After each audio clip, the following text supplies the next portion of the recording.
Merry meet and welcome to Psalmic Saturday here at Ariel's Corner. This is Ariel Gatoga and we are streaming live on YouTube and on Twitch. Moderating today on YouTube. There we go. Moderating today on YouTube are the lovely Honeypaw and the lovely I Am Her Eminence. Moderating on Twitch is the lovely Dre. Thank you so much for moderating, and thank you to everybody for joining us today for Psalmic Saturday. I hope you're doing great today. Let's see, we have all kinds of stuff going on at Ariel's Corner, as we always do. Remember that we're here every Wednesday through Sunday, 10:15 a.m. Pacific time. The Color Magic course is just getting the last little finishing touches on it, and it should be released within the next few days. So keep an eye open for that. We are in the midst of our Advancing Your Craft course on Thursdays. So we have, I think, 2 more classes for that, and then we'll get going on our Kabbalah course. Let's see, what else we got going on? We do have a Discord server. We have a Facebook group, a private Facebook group. So if you want to get involved with discussions and things like that, those are the places to go. If you go to our main website, arielscorner.com, arielscorner.com, and click, go to the bottom footer of any page, you'll find all of the links to the social media of our social media, including that private Facebook group and that Discord server. Also, you'll see a place where you can sign up for emails if you don't get emails from us. And so really cool stuff going on always around here. I appreciate you being here. We're going to get going with our Psalm spell. Remember that we do have a premiere today at 11 a.m. This psalm that we're working on today is pretty short, so I doubt we'll go right up to the time. Although if you just hang out on this stream, it should put you into the it takes a while, but if you just hang out, it should put you into the premiere where you can wait for that premiere to start at 11, or you can just go to our channel on YouTube to find that premiere. Let's see. We do have chat threads open on each of the streams, so chat amongst yourselves. And if you have any questions for me, you can put them in the chat thread. And if I have the answer to your question, I will answer it right here on before the end of the stream. If I don't have the answer for your question, I won't ignore you. I'll just tell you I don't know. Okay, I think that does it. We are ready to start our spell. Thanks again for being here. And here we go.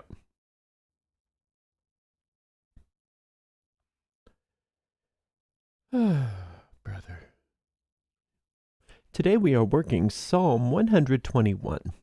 Psalm 121 is one of the Ascension Psalms, And by itself, it's used for protection while traveling, for safety at night, and to protect against nightmares.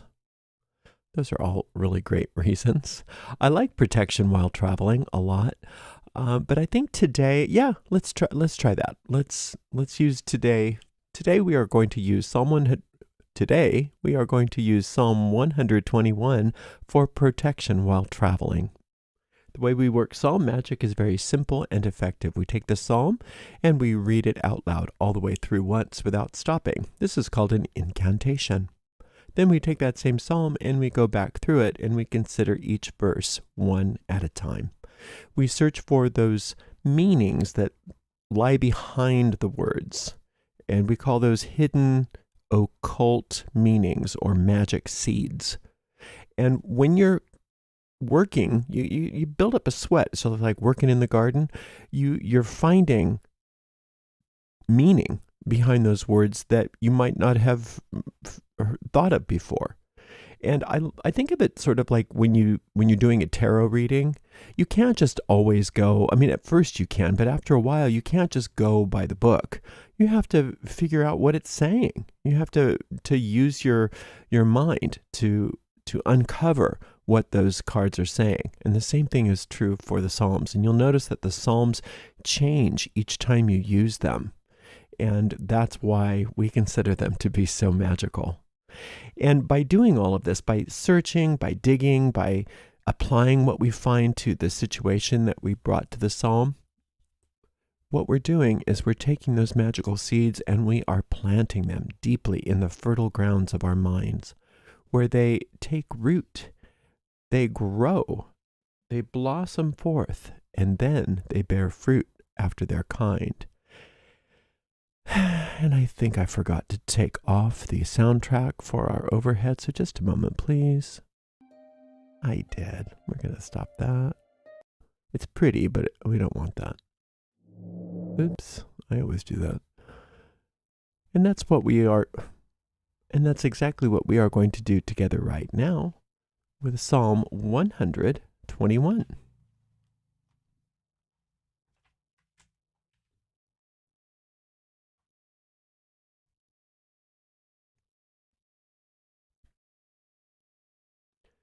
I will lift up mine eyes unto the hills, from whence cometh my help. My help cometh from the Lord, which made heaven and earth. He will not suffer thy foot to be moved. He that keepeth thee will not slumber. Behold, he that keepeth Israel shall neither slumber nor sleep. The Lord is thy keeper. The Lord is thy shade upon the right hand. The sun shall not smite thee by day, nor the moon by night. The Lord shall preserve thee from all evil, but he shall preserve thy soul. The Lord shall preserve thy going out and thy coming in from this time forth and even forevermore. The majority of these Ascension Psalms are very brief, and they're usually rather uplifting. And remember that as a collection, they are often used as a type of initiation or part of the initiatory path, very specifically speaking to initiation. And they represent a type of pilgrimage. And so when it says, I will lift up mine eyes unto the hills from whence cometh my help, the hills represent where that temple is, Zion. And Zion is a symbol for the meeting place in your mind where you and the infinite are one. And the image that works for me, and it may or may not work for you, but the image that I use frequently is the idea that my soul is created in the same way that a sunbeam is created. It is extended from the sun itself. So that place where the sunbeam is connected to the sun, that is Zion. That's the temple. And in this initiatory path, what's happening is that we have to climb that hill in our minds to find that meeting place. And the reason why is because our ego mind that part of our mind that believes that we're separate, has created this whole identity for ourselves, that where we believe that we are separate, we are alone, we are in a very dangerous world, we have all kinds of problems.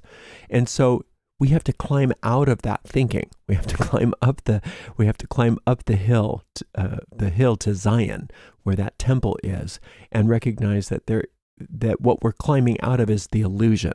We're climbing out of the dream that we're separate. And that's the whole idea of initiation, is it seems so scary and hard and filled with danger.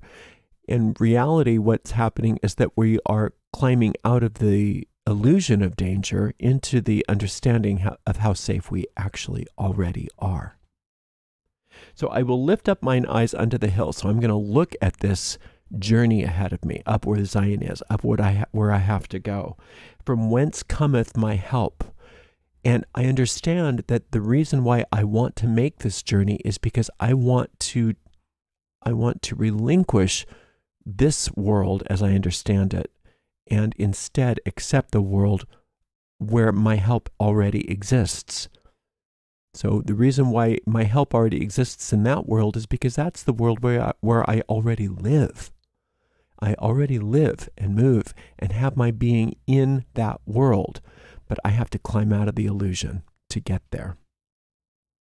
I will lift up mine eye. Oh, I already said that, sorry.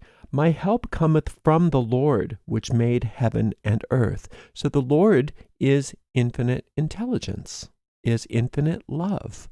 The Lord has all kinds of names. Infinite love, infinite soul, infinite spirit, divine and perfect truth, infinite intelligence.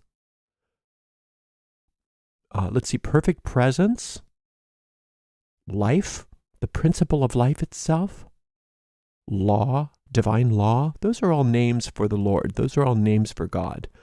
And when we think of God as those things, we understand how close God is to us, and that we really are just an extension, not just an extension, but we are an extension of that. We don't have to go far away from ourselves to find God, but we do have to leave the illusion in order to find God.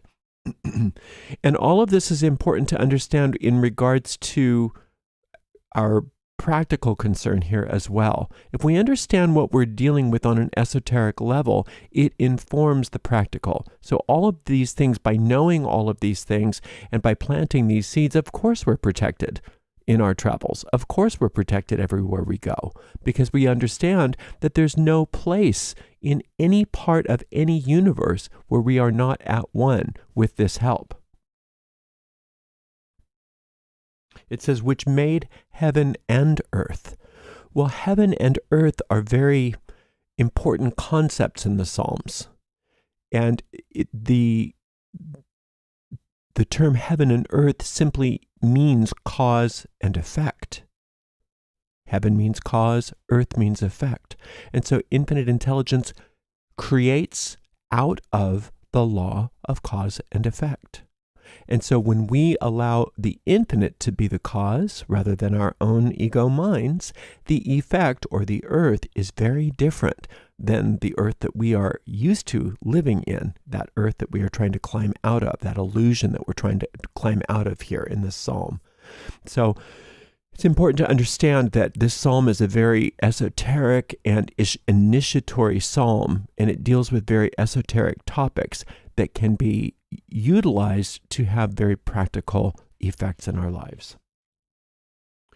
He will not suffer thy foot to be moved. He that keepeth thee will not slumber. So when you're climbing up out of this illusion, when you're climbing up those hills, when you are raising your consciousness to the heights that you are capable of, infinite intelligence makes sure that you don't fall, that you don't slip, that there's not a problem. And so you can go for it.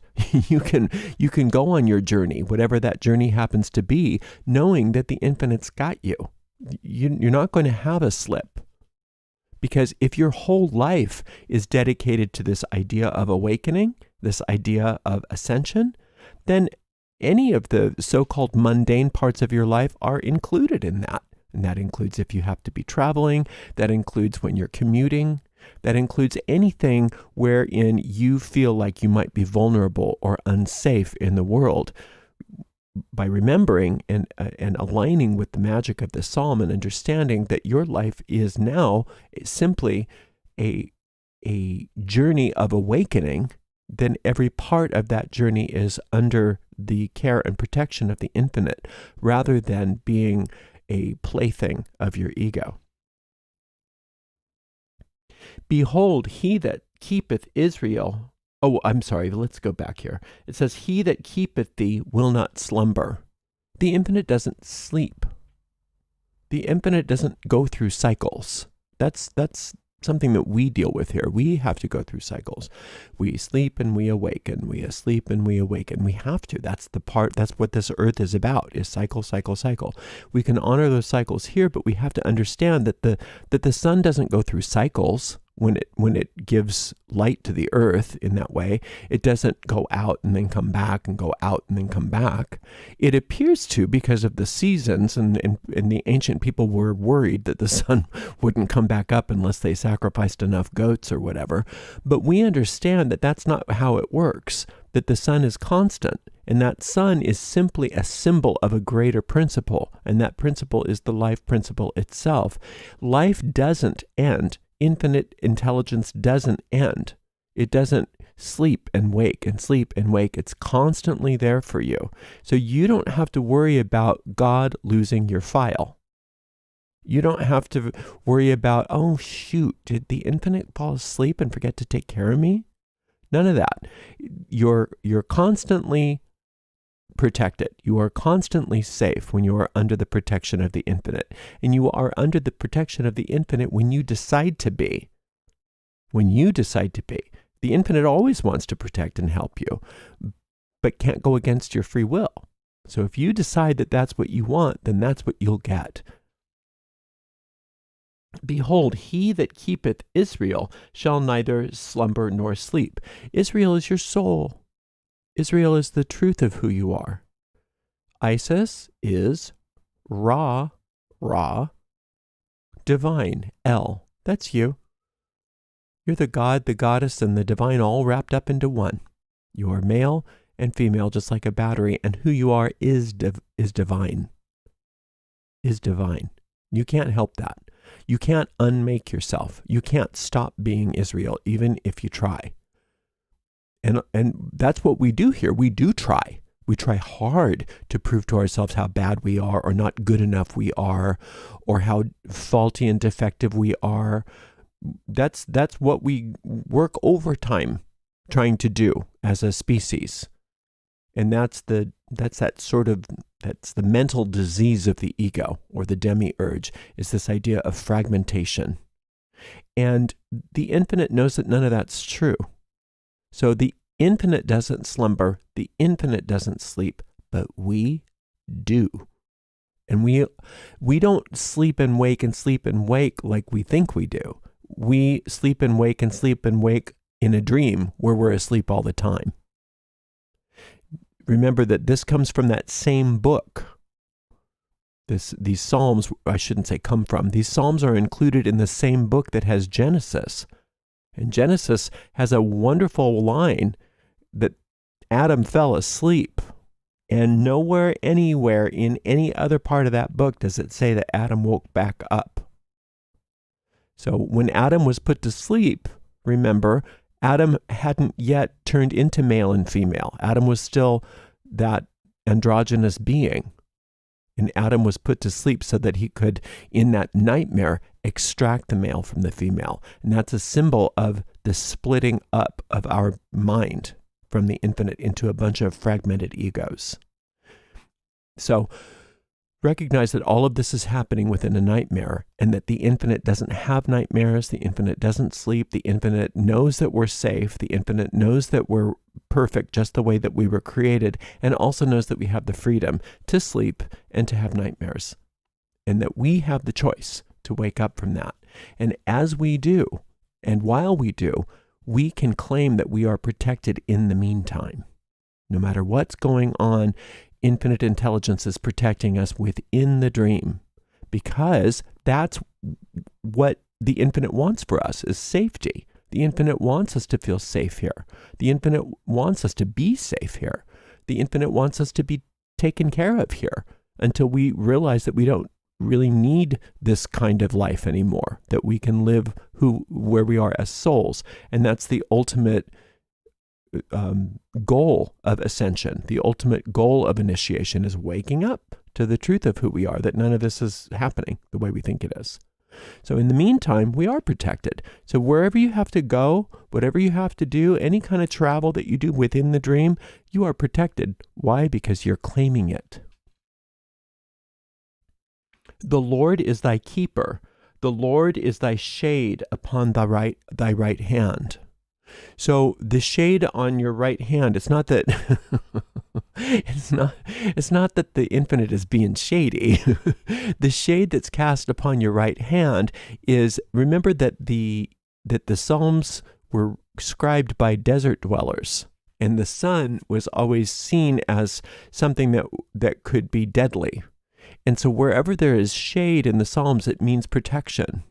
And what you're being when your right hand is protected, it means that what you do is protected. The way that you interact in the dream is protected. Not only that, but if you are asking for guidance, which is what we always do when we're ascending, because if we knew how to get to where we're going, we'd already be there. If we knew how to awaken, we'd already be awake. So we always ask for direction. We always ask for guidance. And so this is another way that the Psalms are talking about. If you're guided by infinite intelligence, everything you do is under its protection, including traveling, including whatever it is under the infinite's protection. And that's what it means by when it says the Lord is thy keeper, keeps you safe. Now, the Lord won't keep you safe if you refuse that safety. Ultimately, you're safe. Ultimately, you're safe because you're just ultimately just asleep. But within the dream, where everything seems real, and that's where our reality is, the thing that we understand as reality, is not very safe. This is not a safe world. And so the infinite can't do anything for you that it can't do through. It can't do anything for you unless it does it through you. And if you're refusing to be helped, then the infinite has to wait until you stop refusing. It may have to wait lifetime after lifetime after lifetime for you. Eventually, you'll get to the point where you ask for the help, where you'll ask for that safety, and you'll be guided, you'll be protected, you'll be kept. But until then, the infinite can't do it for you until you ask for it. And this psalm is one way that you're being very clear about what you want. I want safety. I want protection. I want you to keep me safe through this and help me as I ascend out of this so that I can wake up in a wonderful way. The sun shall not smite thee by day, nor the moon by night. So to be smited by the sun and the moon, that can have many different symbols. On one hand, if you're a neo-pagan, the sun and the moon represent your divine parents. And so from that perspective, you could interpret this as being, well, the infinite's not going to smite you. The infinite's not here to smite you. The infinite's not here to punish you. The infinite's not here to cause you trouble. The infinite's here to wake you up and to keep you safe and to give you all that you need in order to thrive. The other way that you could look at that is that this, like we said before, the sun smites you in the desert because it kills you, because if you don't have shade, you'll suffer. And then the moon by night would represent a poetic version of a poetic understanding of since the moon is the ruler of the nighttime, that all of the unknown dangers of the night in the desert come out to be a problem for you. There's scorpions, there's all kinds of predators, there's horrible things that can happen at night that you can't see. So that would be another way to look at that. So there's many ways that you can interpret these symbols, and both of those, I think, work beautifully in this psalm.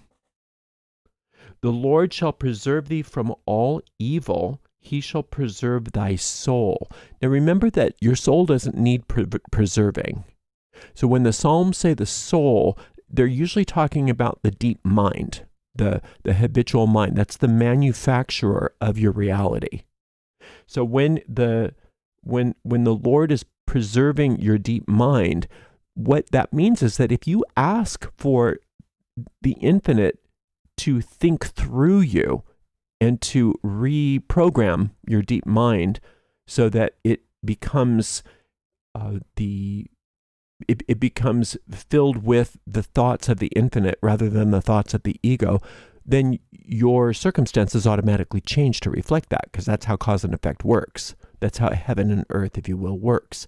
What you think about habitually and what you believe, your belief systems, the things that you have faith in the depths of your deep mind, those are the things that populate your world. And so if you're asking for the infinite to reprogram that, when it says, preserve thee from all evil, how do you preserve yourself from evil? Well, by deleting the evil files in your mind. So this is a very powerful understanding of what this initiation is. And part of that initiation is the reprogramming of your deep mind. That means relinquishing and giving up ideas that don't serve you, that are causing manifestations in your world that are so-called evil, and replacing those things with the thoughts of the infinite, which are the thoughts of the truth of who you are, which do eventually and gently awaken you from the dream. So it's a very powerful thing to say, the Lord shall preserve thee from all evil, he shall preserve thy soul, because what you're as esoterically asking for, what you're truly asking for, is that your deep mind be cleansed and recalibrated so that it becomes one with your soul rather than with your ego. And then all of your manifestations change, because that's the nature of cause and effect. The Lord shall preserve thy going out and thy coming in from this time forth and even forevermore. So the going out and the coming in are these illusions within the nightmare that we live in, that we've got to go travel. We've got to go to the store. We've got to go to work. We've got to go from one place to the next, to the next, to the next, to the next. In this illusion, we have this idea that we are moving from place to place to place to place to place.